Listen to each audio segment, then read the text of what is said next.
Lendrey se donkerkant begin al hoe meer sigbaar word, terwyl Carlo en die tieners alles in hul vermoë doen om die waarheid uit te vind.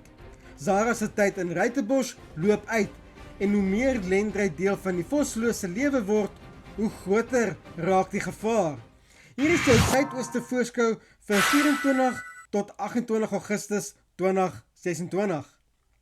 Maandag probeer Carlo bewyse kry om sy vermoedens te bevestig, maar terwyl hy die waarheid probeer uitpleis, ervaar Kate Lendrey se donker kant eerstehands. Gary kla by Amanda oor Mike en Zoe verloor haar en meer met Pieter. Dinsdag besluit Carlo, Brendan en Zara om nog 'n poging aan te wend om die skuldige te probeer vas te trek. Intussen kry Ruitenbosch 'n nuwe inwoner. Maar Lendrey sorg vir 'n groot verrassing wanneer hy Kate en Rian onkant betrap. Woensdag begin Lendrey meer besonderhede oor sy lewe onthul.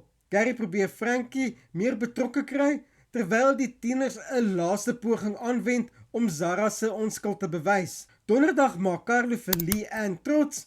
Gary probeer steeds om Frankie te oortuig om haar pa te help. Maar Nazim begin intussen in Lendrey se verlede krap. En wat hy ontdek, kan alles verander. Vrydag neem Zara afskeid van Ruitenbosch. Gary is desperaat op soek na nuwe bemarkingsidees, maar dis Lendrey wat die meeste aandag trek. Hy dring homself al hoe meer dieper in die Vosloo gesin se lewe in. Hoe gaan dit eindig? En wat dink julle van Lendrey? Moeilikheid met 'n hoofletter N. Lendrey se verlede begin stadig maar seker oopgevlek word, en sal Carlo en die tieners uiteindelik daarin slaag om Zara se onskuld te kan bewys.